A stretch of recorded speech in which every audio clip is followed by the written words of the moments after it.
Okay, welcome to Detroit in Black and White midweek edition.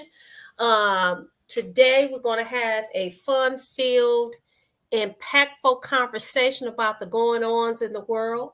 Adolph is not here. He's at the DNC. Hopefully he'll be able to channel in. We're expecting him to channel in, but in the meantime, in between time, I'm going to introduce the co-host. We have Alan Lango from Deadline Detroit. Hey, Alan. Hello. Jim Nardoni from Trenton, the former police chief. Happy Wednesday night. Happy Wednesday. And we have our guest. He almost not a guest anymore, but our guest, Eric Brown. Good evening, Eric. Good evening. So if you're watching, we want you to like, subscribe, and share. You can find us on all platforms. Like, subscribe, and share. And if you want to join in the conversation, feel free to chime in. Hey, Fighter the Evil, thank you for watching today. What a great picture that is. That is. I'd like to see what Fighter the Evil look like.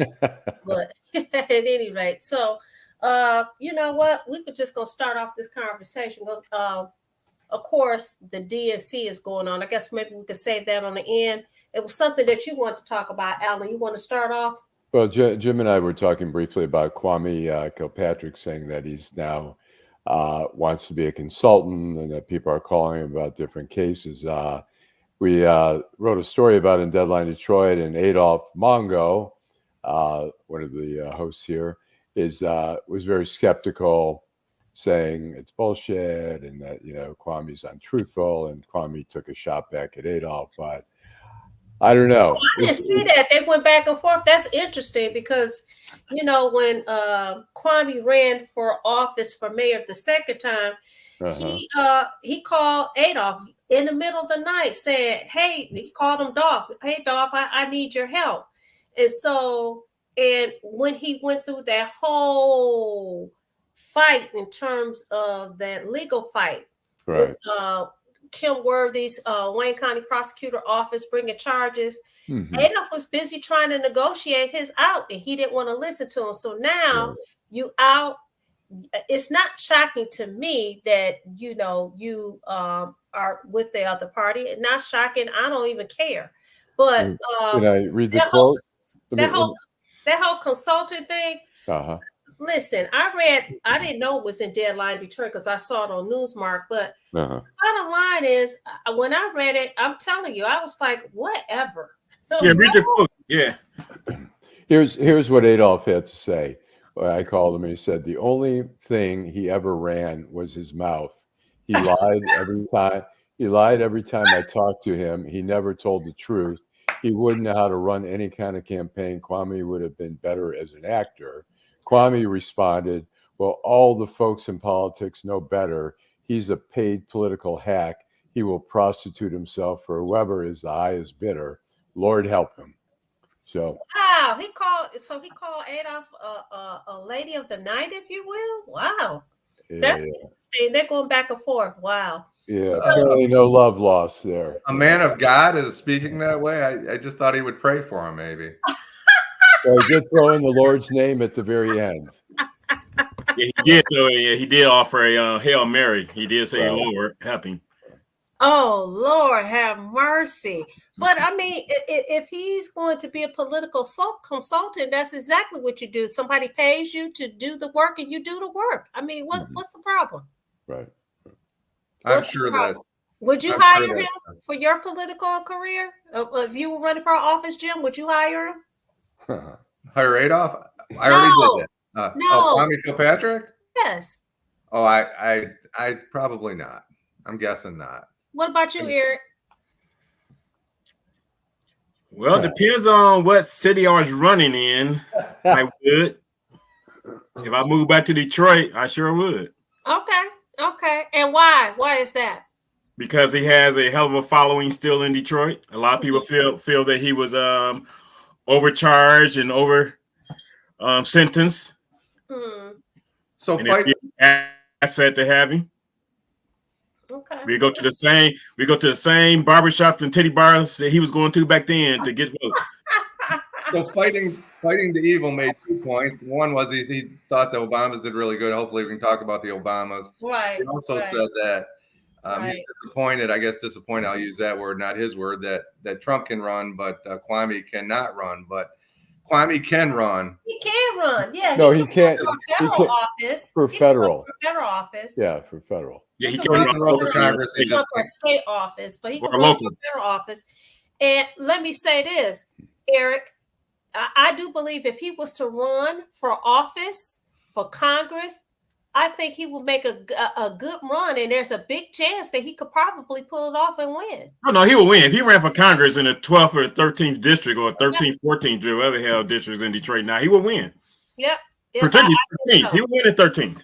I think so too. Especially if it's But- the current congressman that's Right. running up against. Absolutely. But the hypocrisy will be people electing him, even though he's a felon, and they use Mary Waters being a felon as an excuse not to vote for her. So that would be the hypocrisy. But she was convicted of a misdemeanor, not a felon. She pleaded. She was Yes, charged she with did, right. felony, So but It's still a conviction. She was charged initially. It's Right, still a exactly. conviction. And do you think it's because, I guess it would be the hypocrisy of it all, but it's probably because she's a woman too. I hate to say that, but women are treated completely differently than men are. Well, I disagree with that to a certain extent because women are the ones that are getting elected more so than black men. Look at your school board in Detroit. Look at your city council in Detroit. You had 2 females representing the Detroit residents in Congress. You have 1 female in Senate. So what I'm saying, Eric, though, is if you're talking about someone that's a convicted felon, I think that people are far more forgiving of a man than it is for a woman. That's what I think. well, Mary Waters got elected. I mean, look, Trump's got 34 felony convictions, but a lot of people say they say, that's all bullshit. Who cares? How he get in it? How Trump get in it? How he get in it? Well, we're Fighting talking the about evil convictions. We're talking about people running How who he have get convictions. how he Fighting get the in this evil, not conversation, Alan. This Alan? isn't Alan. Fighting the evil started it. Yes. Yeah, right. He said, I hate that Trump can run for president, but Kwame cannot.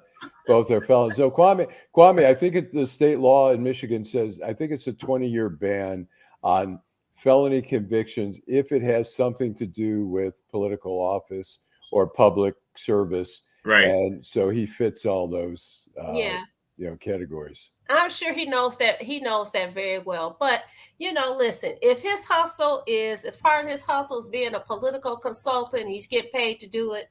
Hey, we live in the United States. We live in a capitalistic society. If he can make his money doing that, then so be it. Look, I'll say this. I mean, whatever you say about Kwame, whether you trust him, whether you believe him, whether you think he's great, he's a very bright guy. He's very politically astute. I mean, he didn't get reelected twice by, Adolph was Adolph was a consultant for him, but he didn't get elected. He's a smart guy. So whether you trust him there are some people who don't trust him. That becomes an issue. So I was going to say something shady, but I'm not going to say it. All right. Well, okay. How about, should we go on to Judge King? The lawsuit was filed today by the 15-year-old girl and her mother against Judge King. It's just one of these lawsuits that says more than $75,000. I think just for whatever is standard. Who's the lawyer? James Harrington. Yeah, from Feiger Law. Yeah, I know Jay. And then Judge King's lawyer is Todd Perkins, who I reached out to the judge. He referred me to Todd Perkins. Todd didn't call me back, but I saw him on Channel 7. And Todd was doing a very, a very nice kind of, Todd's he's a smart lawyer, and they're trying to diffuse this for the judge. And so Todd says there's never been any intention to hurt anyone, to embarrass anyone, to put them in the crosshairs of harm. Let's move away from Judge King and let's concern ourselves with this young person who has announced that they're hurting. Let's fix that. So whatever the strategy is. I mean, they're trying to deflect and show the judge. I'm sure Judge King has to have some remorse over, whether he has remorse over the actual incident or the fallout is, the question. Yeah. I indicated last week that I know Judge King, call him Ken, and he's a nice guy. He is a nice guy. I don't find it shocking that there was a lawsuit, because when the story hit the press last week, I read the stories. I saw he's a bully. She's hurt. She's been traumatized. Those are all terms that you use in a court filing. So I knew, I was like, oh, there's going to be a lawsuit. But you know what? It's not going to resolve overnight. This is going to take some time. The fallout is huge. And one of the things that I think is interesting is that, Detroit has made national news again for something that's not positive. It's something negative, and it comes from the bench. Now, you and all of us know that there's several sides to the story. But at the end of the day, when you have that robe on, you have to be careful about what you say, what you do, how you do it, and that kind of thing, and I do think that it's funny because you have to do your job, but you also got to protect the people and protect yourself. And one of the interesting things about it is, we all have bad days, and I'm not sure what caused him to get to the point of doing what he did to that young lady, because no matter how you look at it, he went overboard. I mean, that's just my opinion. He went overboard. He lost his job at Wayne State University, School of Law, and another college, I think. I'm not sure if it's Fair State or some other school is also thinking about. I think Wayne Community, maybe Wayne Community College. No, it's a university. It's another university in Wayne State. And they're talking about removing him from their staff. And I mean, that was a decent paying job for a part-time gig. And it's unfortunate. But like you said, Vanessa, you have to be careful what you say on that stage, because people hold judges to such a high esteem, and you just can't belittle. Yeah, he just went overboard, I think. The lawsuit. I'm gonna use somebody as an example. The former, she's still living, Judge Vonda, the retired Judge Vonda Evans. Yeah, Vonda Evans. Every person who appeared before her court was Mr. Brown, Mr. Lango, Miss Moss. She was always respectful of everyone that came in that courtroom. Everyone. Never dressed people down. Now, the sad thing is that to me, people are just super duper nasty to the judges, nasty to the lawyers, nasty to the defense attorneys, nasty to the prosecutors. They just nasty. But that comes with the territory. You expect for that to happen. And I'm not saying that this young lady was nasty. Okay. What I'm saying is that kind of stuff comes with the territory. You going in, to me, you going into battle. You're going to expect those kind of things. You're going to expect attitude. You're going to expect bad language. You're going to expect that. And so you have to learn you should know how to handle it. But Judge King should not be defined by one incident. That's really unfair to his legacy. Well, there are other incidents. Well, I said nothing. He's a good. I think I agree. He's a very good guy. He did step over the line, and now the lawsuit is arguing that he does not have immunity as a judge because what he did was outside the scope of his duties. There was no court going on. There was no really mechanism to hold someone in contempt with that unless there's a legal proceeding. There was no legal proceeding. He did like a mock trial. He had a lawyer represent her. He locked her up. He did all these things that are really a violation of a person's constitutional rights. And so if the court is smart, they'll try to make this go away. And really, I mean, ideally, judge sits down with her, apologizes, they settle out of court and make it go away. Now, one thing I will have to say, he went over the line in this instance.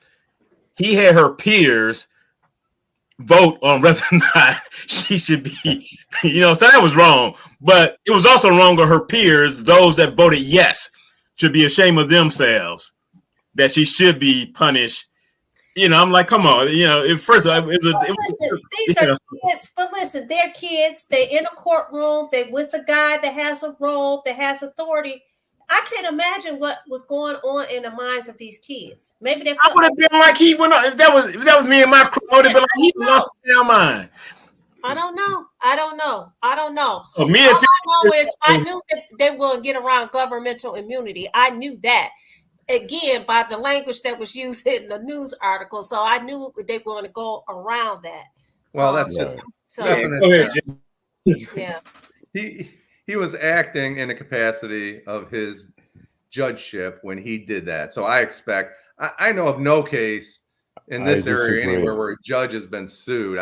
I guess it's probably happened somewhere, but it has happened. And I think when you talk about his duties, it was not, I mean, it was outside the scope. Had the court been in session and he said, lady, you're in contempt of these proceedings. You are, he could have done that. There was no court. It was a classroom setting at that point. And he was outside. He was going through, he detained her. He locked her up. He made her take off her clothes and put on. I mean, he went way beyond the scope of a judge. Because he detained her for 2 hours. Yeah. Right. And he did everything.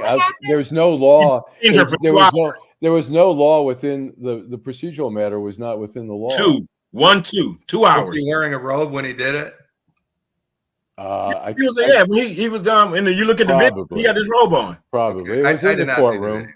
Yeah, in the courtroom. It was in the courtroom, but I think he took off his robe for a minute because part of the class was supposed to be, it was through the greening of Detroit. And they not only plant foliage around the city, but they also try to train these kids for careers. So they would come there to learn about what it's like to be a lawyer. And so one of the kids, the judge said, who wants to be either a judge or a lawyer? A kid raised his hand. And so he took off his robe and let the kid wear the robe. So he was trying to be instructive through there, but he had a bad day. And he really, I think sometimes you're on the bench too long. You get a little jaded and you have a hard time distinguishing between good kids and bad kids. And you just like, all kids need a lesson. All kids need the same. Now, I do feel sorry for the fact he received death threats. I mean, it's not that deep that he received death threats. Come on, people. No, it's not. Okay, what's Marlon's point? Is Marlon for Trump 47 or is he against 47? I think he's for Trump 47. And he's saying that he likes basically, I'm a paraphrase. I think Marlon's saying he's like the vibe of us four without Adolph. I think that's what he said. Marlon, shame on you. Marlon, shame on you. At least he's not falling asleep yet. That's a good sign. That if Adolph chimes in, if he you know what he gonna say. He gonna say, bump you. He'll say, fuck that shit, man. Well, that's a good lead in. That's a good lead into the convention. And I have some information on the convention. We should take a little commercial break, though, before we go on. Okay. All right. Neighborhood beautification. That's very important to Detroit. It's very important to block clubs, organizations, and people who live in the community. We got started with 2 lots and a vision of a treehouse center. Because if we can take these blighted lots, Detroit give us grants to be able to do something with them that the community wants, it's a plus because we're bringing our neighborhoods back to where we want them to be, where they should be. All because I live in Detroit. In the heart of Detroit, Bruce Simpson. Our city ombudsman and his team are dedicated to making your voice heard. The City of Detroit Ombudsman is a liaison between the City of Detroit and all persons who have a complaint or inquiry into the operation of a city department or the conduct of a city employee. The Ombudsman works as an independent oversight to provide individuals with an opportunity of giving a confidential avenue to address complaints. You can reach the Ombudsman's office at 313-224-6000 or email us at ombudsmandetroitmi.gov. You can also visit us at the Coleman A. Young Municipal Center. For more information, go to www.detroitmi.gov and type in Ombudsman. We are here to help. In Detroit, we are all one team. When you win, we all win. We're back, Detroit in Black and White, the midweek edition. If you're watching, we want you to like, subscribe, and share. Before we go back, I want to say this. I don't know if everybody is aware, but this will be our last week at Frank Murphy Hall of Justice. Frank Murphy Hall of Justice will be officially closed by the end of this month. The beginning of next month, all of the criminal proceedings will be held over at the Criminal Justice Center. It's going to be quite interesting. How's Frank the parking Murphy Hall, over there? I have fond memories of Frank Murphy Hall, not just as someone who worked there as an employee and then becoming a practicing attorney there, but as a kid, we're talking about field trips to courts. As a kid, they used to take us on field trips to Detroit. It was called Detroit Recorder's Court. We would have our lunch in the lunchroom and all of that. So that building will be knocked down. That's going to be a part of Dan Gilbert's treasure. That building holds a lot of history and memory. So yeah, I agree with you. At the Detroit News, I was over there covering cases sometimes, and I just served on a jury recently over there. And I've always, I mean, it was such a happening court. There was such a live energy in that court. So you know what, guys, I want to ask you guys this question. It seems to me that when you go to other parts of the world, other countries, other parts of the world, they don't seem to just get rid of buildings like we do. We just discard buildings. That building, when you talk about a good foundation, a beautiful foundation, even the old police headquarters, understand that they're going to knock it down. Why is it that we do not hold on to those kind of things? Those buildings are beautiful. Yeah. And to just knock them down and you put up something that's, as far as I'm concerned, with spit and glue, I think it is crazy. I think it is absolutely crazy. Those buildings have a material that you cannot even find today. Look what they did over at the the train station. They had to go and find the limestone or whatever. Right, they went to a quarry in Indiana. Old Gloria, or when we were at the David H. Whitney building, how they, was able to restore it to its old glory. I just don't get it. I don't get it. You know what? It's funny because in 2009, the city council was really pressuring Matty Maroon to knock down the train station. Right. And what they've done with that train station, I mean, they had hundreds of millions of dollars. It's just phenomenal in the care that they did, the restoration, the detail. Was really amazing. And they actually have saved some graffiti from the days when it was closed, and they've been able to preserve that graffiti as part of the restoration. Yeah. And I have to go in there because I don't have a perspective. I've seen it from the outside once it closed because I went to high school not too far from there, but I've never been in it. So it'd be a different perspective for me than. You've never been to Frank Murphy? No, the train station. The train station. Okay. It'd be a different perspective for me because, I was used to going to the Fox Theater. And right. What they did to the Fox Theater, that restoration is just amazing because it's just amazing. And same Eastern Michigan University, what they did with what used to be the library is now the College of Education is amazing. Right. And to your point, Vanessa, I know there was a big, there used to be a Fridays in Canton that they tore down to make way for a Raising Cane restaurant. And the city got a lot of pushback because the Fridays was not even 10 years old, but they tore down a nice looking building. Why couldn't they just refurbish that and make it the Raising Cane as opposed to tearing it down to make a new building? Well, look at the Hudson's building. The Hudson's building was phenomenal. It was. It could have easily, instead of Dan Gilbert spending, I don't know how much money and whatever. And having a taxpayer help pay for his dream. But when it got imploded, did he own it at the time? I don't think he owned that building. No, not at all. Yeah. Not at all. I mean, it was knocked down, I think, it was in the 90s. Maybe. In the late 90s. But he came in. I mean, we can't blame him for that. But the city has, Tiger Stadium for so long was sitting there. I mean, they finally did something with it. So many other cities have been able to repurpose buildings and sites. Like Tiger Stadium was an obvious one. And it took so long. And that they wanted to totally raise the whole site there. So I agree with you. I mean, look at Fenway. I'm not a Boston fan, Boston Red Sox, but that stadium has been refurbished as opposed to being torn down. Whereas Yankee Stadium was torn down The Bronx Zoo is now the new stadium that they have. Yeah, I think there's something to be said for history, and it just really breaks my heart to see those kind of things, you know.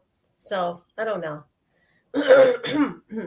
All right. So And so let's talk about the DNC. DNC, yeah. Well, we know Adolph is there at the DNC. We hopefully that he would chime in, but he's not in yet. But have you guys been watching it, Jim? I have. What's your take on it? Well, I heard some news today that was kind of surprising. My understanding is Dr. Mongo is not too happy because Adolph got caught doing the Macarena at the on the floor of the DNC. So that may be partially why he's delayed this evening. Wow, it's punitive. I think it's really interesting. I want to talk about one little portion.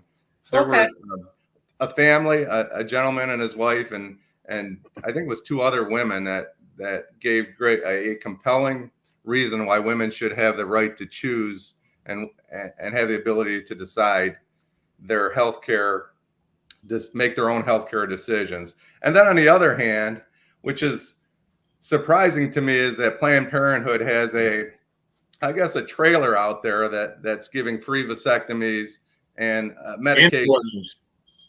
Giving what?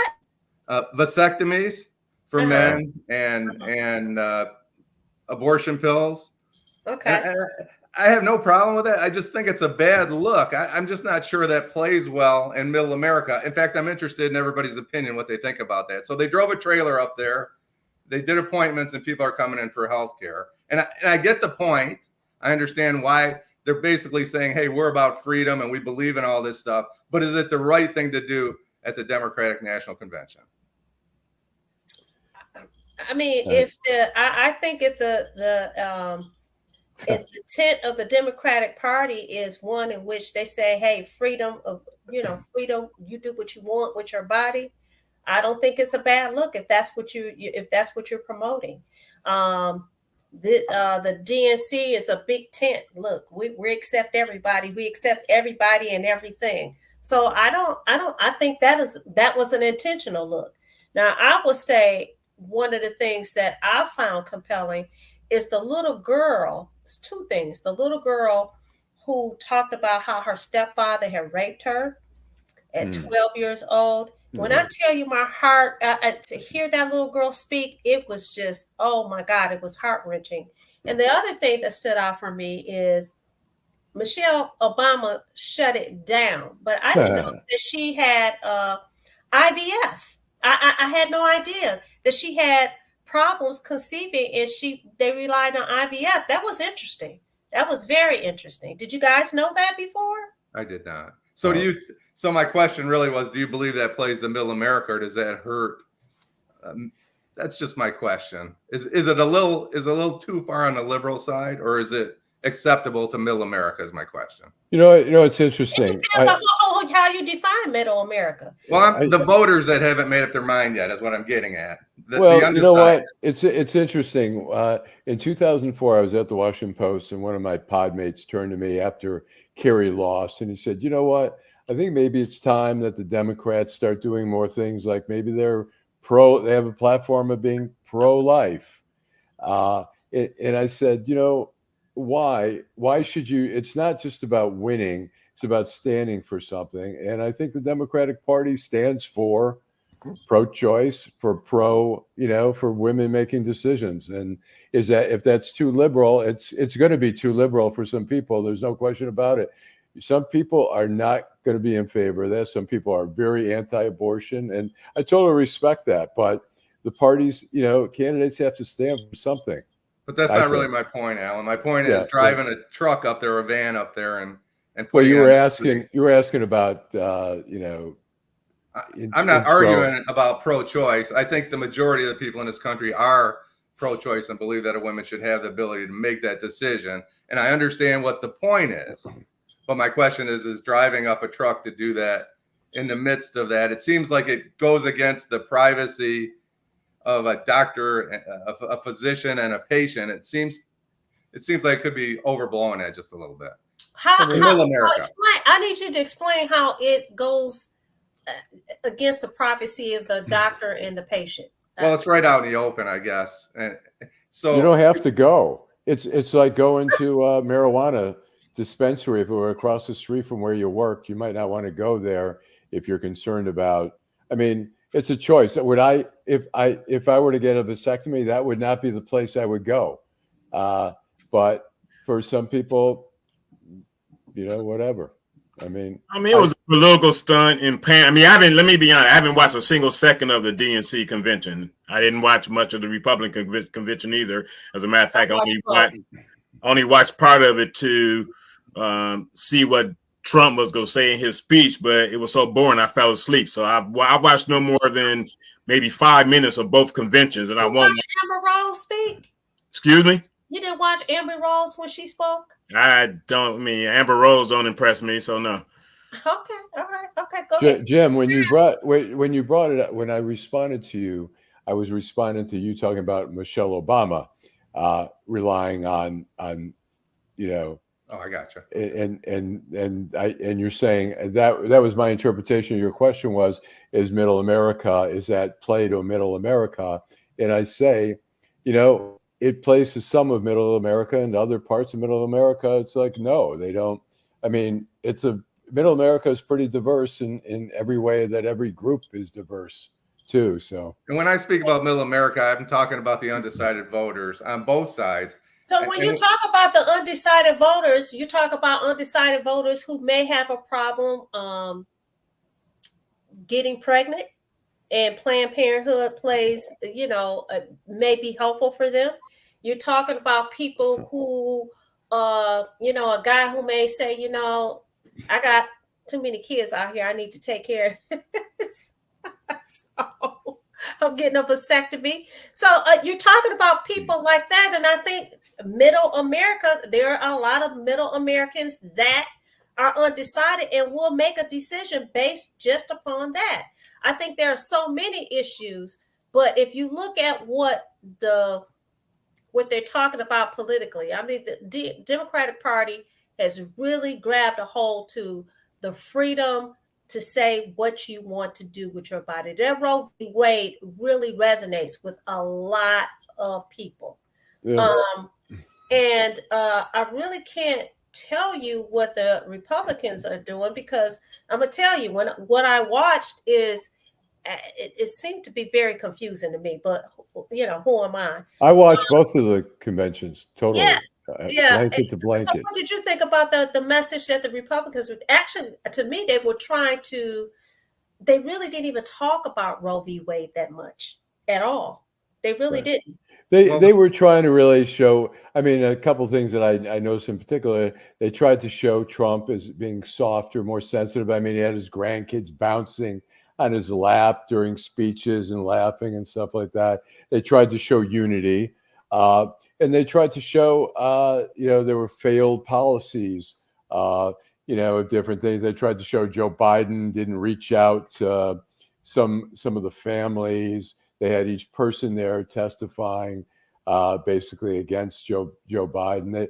It was a very united. It was very well choreographed thing. I mean, I think they had Hulk Hogan, which I didn't understand why, if that's the image, Hulk Hogan introducing Trump is like, are you trying to show this machismo guy who's? I mean, I didn't really get that. And they had Kid Rock, which is very, he's a very popular guy. Look, they have John Legend on tonight.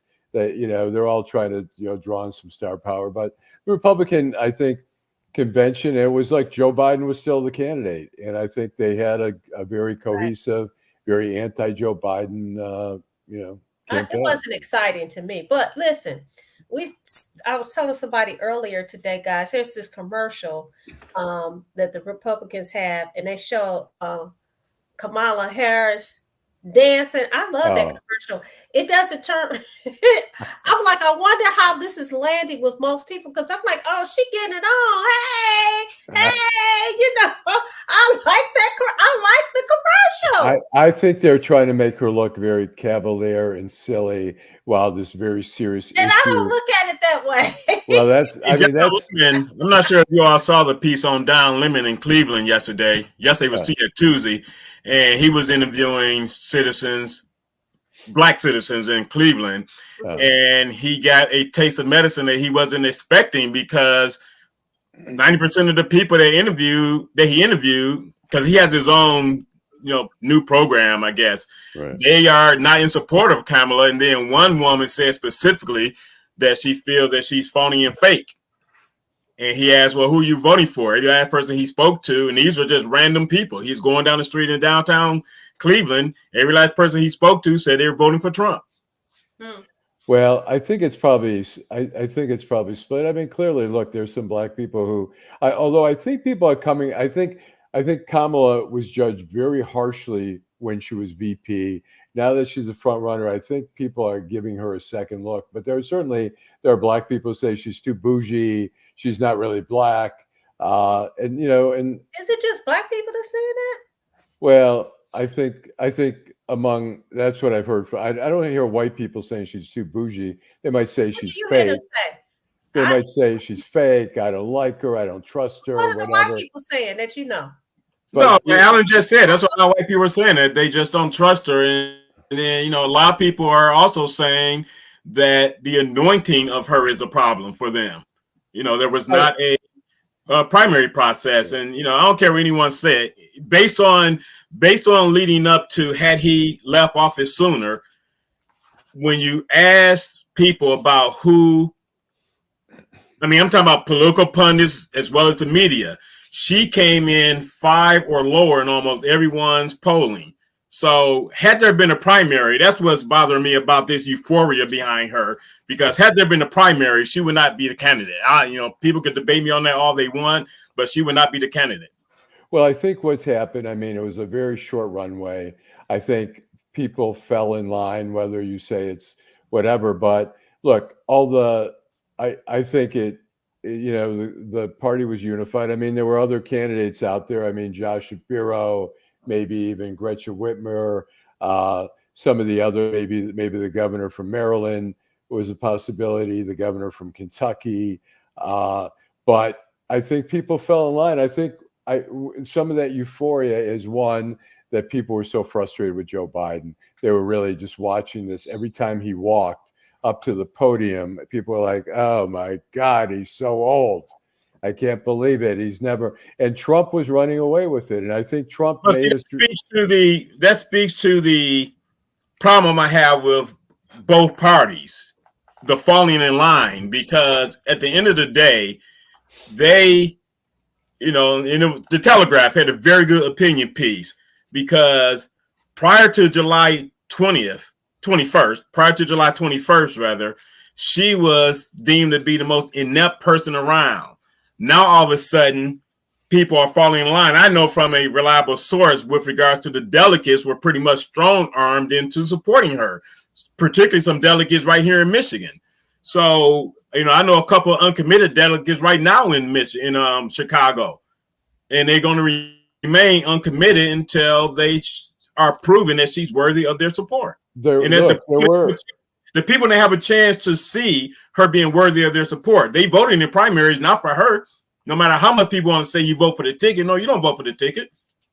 But I think partly, I agree. People were very skeptical, and I was skeptical. But I think when you give her a second look, the question is, look, I have a cousin in Israel. She said, the Arab countries are afraid of Trump. She said, and this was a quote, something like she said about Kamala. So we don't believe that she's really like a world leader. That she said the Arab leaders are going to eat her without salt. But I think she has potential, and I think a lot of us have looked and didn't want to look and consider her potential, because we thought there was more. She had her dress rehearsal. I'm glad I got that post I put out yesterday. I got a lot of personal responses to that post I put out yesterday. Well, you're talking about that post, the post. Well, the post about the dress rehearsal. I use the analogy of a dress rehearsal of 2004 for Barack Obama. We saw that dress rehearsal. I was impressed with Barack Obama. I had no idea who he was until he spoke at the DNC in 2004. I did my research. I was one of the first people to endorse him February 2007 after he announced. We saw her dress rehearsal in 2020. It was terrible. So terrible, she dropped out of the race. So people had opportunity to judge her.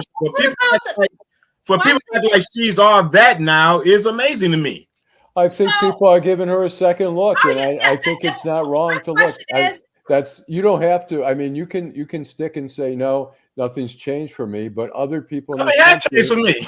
other people have, yeah. Well, other people in this country have changed and said, "I want to." Since 2020. How has she evolved? How has she evolved? She was President. Are you asking me? Yes. Everybody evolves. Do I think she's ready to be president? That remains to be seen. I will say this. You know, I thought Barack Obama gave one of the greatest speeches at any convention yesterday. He was fantastic. Second, I like Raphael Warnock. He did a great job. However, when you look at Kamala Harris, as Eric noted, Kamala Harris, I'm sorry, I get that. I will say you're about to get beat up. You can't mispronounce that woman's name. Kamala. That's right. You can't disrespect your sister. If you didn't see the contrast between Barack Obama and the vice president, you weren't paying attention. But Jim, that's an unfair comparison. I think Barack Obama is potentially I agree with you. Potentially in our lifetime, Barack Obama may be one of the best orators that in our lifetime that we're going to see. There may be somebody who matches, but nobody's going to be better. And so to say, look, it's like, some of these politicians, to be honest, I think Donald Trump is going to be a once in a lifetime type candidate. We are never going to see another person like him in our lifetime.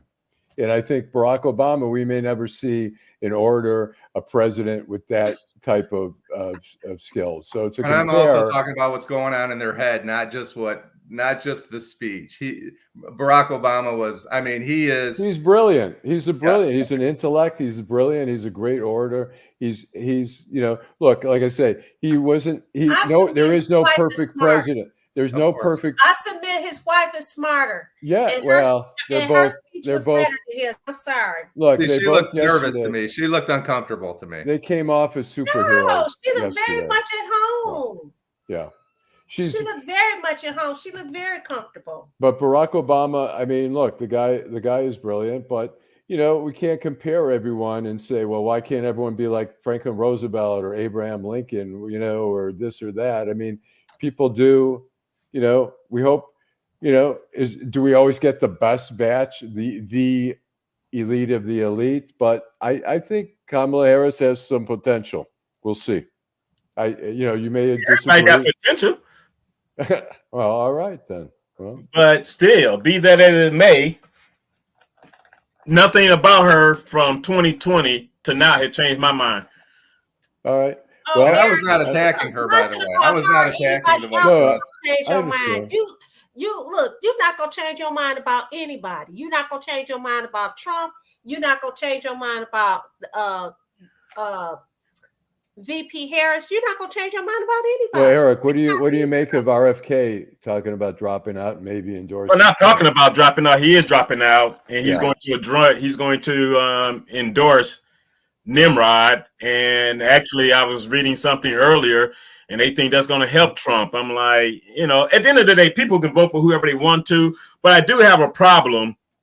I do have a problem with people that look like me, because don't get upset when a black person is critical of the Democratic Party. But since January 20th, 2021, most black people have been dogging supporters of number 45 to no end. You can't have it both ways. Why you can't? You can't call his supporters stupid, but get mad when people call supporters of Democratic Party stupid. Yes, you can. No, you can't. Yes, you can. No, you can't. Yes, you can. Okay, you can't. Don't get mad about it. Frustrated all you want about people who look like you, who think differently than you, and who is following the line that they're following. And see, that's exactly why. That's exactly. But it doesn't make any difference. That's exactly why I'm Roland Martin almost got his ass beat At the end of the day, it's going to be an R or D. It's going to be an R or D at the end of the day. But see, you're talking smack, Vanessa. Did you see the video? Roland Martin? And I do a very good job at it. And guess what? I get paid very well to talk smack. Did you see the video of Roland Martin the other day? I did not watch Roland. I haven't watched Roland Martin in about 2 weeks. I have to take a break. Okay, to your point, he was talking smack about a guy he never met. The guy has some great points about why he is not in support of the DNC. And he approached him. He said, on your show last night, you're talking all this shit about me. You don't even know me. I'm an educated black man that have a right to say what I want to say. Next thing out of Roland Martin was security. Roland Martin said he didn't have the right to say what he wanted to say. No, what he was saying, the guy approached Roland saying you did not have the right to be talking about me. You don't know me. And you're demeaning me based on having I know you, so I could demean you. I know you. I see you. So I could do that. No, you can't. I'm doing it. But all right. how long are we supposed to go tonight? We're just a half hour. We're 15 minutes over. That's exactly why we have a crime problem in America. We're going to wrap it up. And we'll be back at Overtime. the same place. We'll be back at the same place on your YouTube channel, on your FaceTime channel, on your Twitter, your X, your Gram, and everything else on Saturday at 10 o'clock. If you want to come and participate, you could come to McShane's Bar. No, I don't think we're doing. I think we're doing it at the Guardian Building. Do you know for sure? Well, as far we're supposed to, unless Adolph says otherwise. I didn't get the memo. What was the memo? I sent you pictures of it. We're going to be. No, you sent me pictures of what it looked like. You didn't say this is where we're going to be this Saturday. You haven't evolved enough. That's why you didn't get the memo. We were supposed to be doing it last Saturday, and Adolph said, "Let's do it at McShane's one more time." So anyway, you still don't know. You don't know for sure, right? No. Well, we're supposed to. We'll keep everybody updated. Answer my question. You don't know for sure, right? I say for sure. Okay. That's Adolph and I. Yeah, I mean, I cleared the way, and we're supposed to do it there. So. All right. So if you want to come and participate, this is what we're going to tell you to do.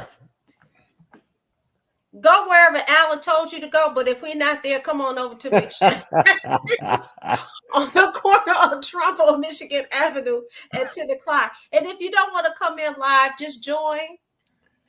And if you show up to McShane's and we're not there, Vanessa's going to put her credit card at the bar. Just mention her name. Drinks on Vanessa. And the Uber ride. That's and the right. Uber ride to Guardian That's Building. right. Yes. All right. See you guys Saturday. Thank you. All right. Let's